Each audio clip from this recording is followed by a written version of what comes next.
At 6:45 a.m. on a Monday, divorce papers hit my kitchen counter. Rachel wouldn't even look at me. "Just sign, Marcus, we're done." She didn't know the broke accountant had just inherited $920, and her timing couldn't have been worse. My name is Marcus Bennett. I'm 41 years old, and until 3 weeks ago, I thought I had a pretty decent life. I worked as a senior accountant at a mid-sized firm in Denver, pulling in about $78,000 a year. Not spectacular, but solid. Comfortable. My wife Rachel and I lived in a nice 3-bedroom townhouse in the suburbs. We had 2 cars, took 1 vacation a year, lived within our means. Or so I thought. The divorce papers came with no warning. Rachel's attorney, a sharp-dressed woman named Miranda Cole, laid them out on our kitchen counter like she was presenting evidence at trial. "Mr. Bennett," Miranda said in that practiced attorney voice, "my client is seeking an uncontested dissolution of marriage. She's prepared to be very reasonable with the division of assets." I looked at Rachel. She was standing by the window, arms crossed, staring out at the backyard where we'd hosted barbecues with friends just last summer.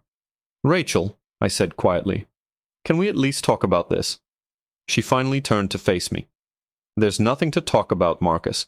I've been unhappy for years. You just never noticed." "Years? You're a good man," she said, and somehow that felt worse than if she'd called me terrible. "But you're not ambitious. You're content with mediocrity. I need more than what you can provide." Miranda cleared her throat. "Mr. Bennett, if you'll review the settlement terms, you'll see my client is allowing you to keep your vehicle, your personal belongings, and your 401k. The house was purchased primarily with funds from Mrs. Bennett's inheritance from her grandmother, so it will remain her property. I helped pay the mortgage for 8 years, I said. "Which is why you're not being asked to contribute to the remaining balance," Miranda replied smoothly. "Mrs. Bennett is being quite generous." Generous. Right. I picked up the pen Miranda had helpfully placed next to the documents. My hand was steady. I didn't cry, didn't beg, didn't ask Rachel to reconsider. I just signed my name on every line she'd marked with yellow tabs. 8 years of marriage, gone in 10 minutes. "You have until this Friday to remove your belongings," Miranda said, gathering the papers like she'd just closed a business deal. 5 p.m. sharp. Rachel walked out of the kitchen without another word. I heard the bedroom door close softly. I sat there for a long time, staring at my coffee mug. It said, "World's Okayest Husband," a gag gift Rachel had given me 3 Christmases ago. I thought it was funny at the time. Maybe she'd been trying to tell me something. The next 4 days were a blur of packing boxes and avoiding memories. My older brother Derek helped me move everything into a storage unit on the industrial side of town. "You can crash at my place," Derek offered. He ran a successful plumbing business and had a nice house with a guest room. "Stay as long as you need." "Appreciate it," I said. But I found a month-to-month studio near downtown. Nothing fancy, but it'll work. Derek studied me with concern. "You're taking this too well, Marcus. It's okay to be angry." "What's the point?" I said, closing the storage unit door. She made her choice. Being angry won't change it. The studio apartment was exactly what you'd expect for $850 a month. Small, outdated, with a kitchenette that consisted of 2 burners and a mini-fridge. The previous tenant had left behind a stained futon and a lamp that flickered ominously. But it was mine. Nobody could take it from me. I spent the first week in a strange fog, going through the motions at work, coming home to my empty apartment, eating microwaved meals while staring at the wall. My co-workers had heard about the divorce through the office grapevine. They treated me with that awkward sympathy people show when they don't know what to say. My boss, Patricia Rodriguez, called me into her office on Thursday afternoon. "Marcus," she said, gesturing to a chair, "I'm worried about you. Your work is still excellent, but you seem distant." "I'm fine, Patricia. Just adjusting." She nodded slowly. "I've been through a divorce myself. I know it's not easy. If you need some personal time, just say the word." "I'd rather stay busy," I said honestly. "Work keeps my mind occupied." That was true. At the office, I could focus on numbers, spreadsheets, tax codes, problems with actual solutions. Not like my personal life, which felt like trying to balance an equation where nothing added up. 2 weeks after the divorce was finalized, I got a call from a law firm I'd never heard of. "Mr. Bennett?" a professional female voice said. "This is Catherine Morrison from Morrison & Associates in Seattle. I'm calling regarding the estate of William Thatcher Bennett." "I don't know anyone by that name," I said. "Mr. William Bennett was your father's older brother. He passed away 6 weeks ago at the age of 76. I sat down slowly. My father's brother. I didn't even know he had a brother. "That's not uncommon," Catherine said. "William was estranged from the family for many years. However, he left very specific instructions in his will. You and your brother Derek are his sole heirs." "I don't understand." "Mr. Bennett, I need you and your brother to come to Seattle for the reading of the will. There are some matters that need to be discussed in person. Would next Monday work for you?" Something in her tone made my pulse quicken. "What kind of matters?" "I'd prefer to discuss the details when you're both here. Can you make it Monday?" "Yeah," I said. "Yeah, we'll be there." Derek and I flew to Seattle that Sunday evening. We spent the flight trying to figure out why our father had never mentioned having a brother. "Dad was always weird about his family," Derek said. "Remember how he'd change the subject whenever we asked about his parents?" "I figured they'd just passed before we were born," I said. "Maybe there was some kind of falling out. These things happen." Morrison & Associates occupied a modern glass building in downtown Seattle. Catherine Morrison met us in the lobby, a woman in her 50s with silver hair and kind eyes. Mr. Bennett, she said, shaking our hands. "Thank you for coming on such short notice. Please, follow me." She led us to a conference room with a view of Puget Sound. On the table was a thick folder and a sealed envelope. "Before we begin," Catherine said, sitting across from us, "I need to verify your identities." We handed over our driver's licenses. She examined them carefully, then typed something into her laptop. Her expression didn't change, but I noticed her hands were shaking slightly. "Gentlemen," she said slowly, "what I'm about to tell you will be shocking. But I need you to understand that everything I say is completely accurate and verified." "Okay," I said, glancing at Derek. Catherine opened the folder. "Your uncle, William Thatcher Bennett, was a software engineer who moved to Seattle in 1979. He worked for several tech companies before joining a small startup called Microsoft in 1981. "Microsoft?" Derek said. "Like Microsoft?" "Yes. William was employee number 47. He received stock options as part of his compensation package. When the company went public in 1986, those options became extraordinarily valuable." My mouth went dry. "William never married, never had children. He lived modestly in a small house in Bellevue and continued working for Microsoft until he retired in 2008. He was a very private person, kept to himself, and invested his money wisely." Catherine pulled out a document and slid it across the table. "When William passed away last month, his estate was valued at $920 million. The number didn't compute. $920 million. "That's not possible," Derek whispered. "It's very possible," Catherine said gently. "William's Microsoft stock alone was worth over $700 million at the time of his death. The remainder comes from his real estate holdings, bonds, and other investments." I couldn't speak, couldn't process what I was hearing. "William left very clear instructions in his will," Catherine continued. "He wanted his estate divided equally between his two nephews, Marcus and Derek Bennett. He also left letters for each of you, explaining why he never contacted you during his lifetime." She handed us each a sealed envelope. My hands trembled as I opened mine.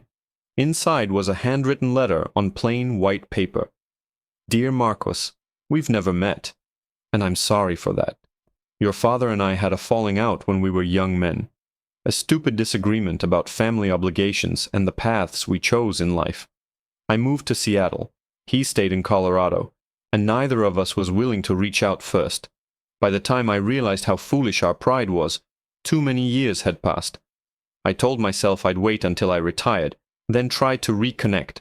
But your father passed away before I could make that happen, and the shame of my cowardice kept me from reaching out to you and your brother. I followed your lives from a distance. I know you're a good man, Marcus. Honest, hardworking, decent. The kind of person your father raised you to be. I'm leaving you this money not because you need it, but because I want you to have the freedom to build the life you choose, not the life circumstances force upon you. Use it wisely. Use it well. And don't make the same mistake I did. Don't let pride keep you from the people who matter. Your uncle, William Derrick, was reading his own letter, tears running down his face. Catherine gave us a moment, then said gently, "The estate is being transferred to a trust account. You'll have full access within 48 hours. I'd strongly recommend meeting with our wealth management team before making any significant decisions." "This is real?" I asked, my voice hoarse. "This isn't some kind of mistake?" "It's very real, Mr. Bennett. You're now worth approximately $460 million. Your brother has an equal amount." Derek started laughing. That slightly hysterical sound people make when reality stops making sense. "Marcus," he said, "do you realize what this means? Rachel divorced you 2 weeks ago thinking you were broke. And now?" The irony hit me like a freight train. Rachel had left me because I wasn't ambitious enough, wasn't successful enough, couldn't provide the lifestyle she wanted. She'd signed those divorce papers thinking she was trading up, getting out before she wasted more years on a mediocre accountant going nowhere. If only she'd waited 2 more weeks. We flew back to Denver the next day. The trust account was activated Wednesday morning. I logged into the bank's website and stared at the balance. $460,000. $460 million. I sat in my crappy studio apartment with the flickering lamp and stained futon, and I started laughing. Couldn't stop laughing. My phone rang. "Derek, have you looked at your account yet?" he asked. "Yeah." "What are you going to do?" "I have no idea," I admitted. "Part of me wants to drive to Rachel's house and throw this in her face, show her exactly what she walked away from." "That's the petty part of you talking," Derek said. "But man, I'd pay to see her expression. The other part of me wants to pretend I never found out. Just keep living my life." "Uncle William didn't hide this money for 40 years so you could ignore it," Derek said. "He wanted you to build something meaningful. That's what his letter said." He was right. But what do you build when you suddenly have more money than you can spend in 10 lifetimes? The answer came to me a week later. I was at work reviewing tax returns for a small nonprofit that helped homeless families find housing. They were struggling financially, barely keeping their doors open, but doing incredible work. I pulled over on my drive home and called Catherine Morrison. "I want to start a foundation," I said. "Something that helps people who are struggling financially. Job training, education assistance, housing support. Can you help me set that up?" "Absolutely," she said. "That's exactly the kind of meaningful work your uncle would have wanted." 3 weeks later, the Bennett Family Foundation was established with an initial endowment of $50 million. I stayed anonymous, working through the foundation's board of directors. I kept my job as an accountant, kept my studio apartment, kept driving my 8-year-old Honda Civic. Nobody knew the guy reviewing spreadsheets in the corner office was worth nearly $500 million. Then, 2 months after Uncle William's estate was settled, I got a text from Rachel. "Can we talk? Please?" I stared at the message for a long time before responding. "About what?" "I made a mistake. I want to try again." I called Derek. "Rachel wants to get back together." "How the hell does she know about the money? We've been so careful." "Maybe she doesn't know. Maybe she just realized she screwed up." "You're not actually considering this, are you?" I thought about it. About the 8 years we'd spent together. About the woman I'd loved, who'd looked at me and seen only limitations. "No," I texted back. "Move on." She called 6 times. I didn't answer. The next day I got a call from my former father-in-law, Gerald Hartwell. "Marcus," he said, "I think we need to meet." Gerald Hartwell was a successful commercial real estate developer. He'd never liked me, made it clear from day one that I wasn't good enough for his daughter. "About what?" I asked. "Rachel told me she reached out to you. I think you should reconsider." "With respect, Mr. Hartwell, that's between Rachel and me." "I've been doing some research," he continued, ignoring me. "Talked to some friends in finance. Heard some interesting rumors about a Bennett family trust. Old Microsoft money." My stomach dropped. "I don't know what you're talking about." "Don't play dumb, Marcus. I know you inherited a fortune from an uncle who worked at Microsoft. Rachel made a mistake divorcing you, but it's not too late to fix this. She made her choice, I said coldly, based on what she thought I was worth financially. Now she wants back in because she found out I have money. That's not love. That's opportunism. Everything in life is opportunism, Gerald said. You should understand that by now. Rachel could help you. Her connections, her social standing. I don't need her connections, I interrupted. And I sure as hell don't need her back in my life. I hung up. That afternoon, I drove to the cemetery where my father was buried. His headstone was simple, just his name and dates. I sat on the grass beside it and told him everything.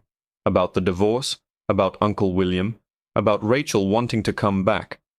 Your brother left me this money, I said to the quiet air, but I think he left me something more important. He showed me that success isn't about proving yourself to people who'll never think you're good enough. It's about being true to yourself. If Uncle William had given me this money before the divorce, I probably would have spent it trying to impress Rachel, trying to prove I was worthy of her family's approval. Instead, I'd learned who I was without money, and I discovered I liked that person. My phone buzzed. Another text from Rachel. Gerald told me about your inheritance. Can we please just talk? I still love you, I typed back. You love the idea of what I might become financially.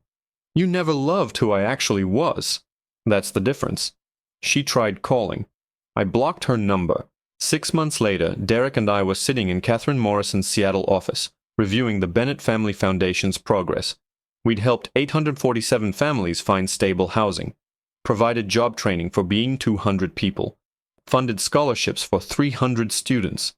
Your uncle would be incredibly proud, Catherine said, reviewing our foundation documents. As we left her office, Derek turned to me. You doing okay with everything? The Rachel situation, the money, all of it? Yeah, I said, and I meant it.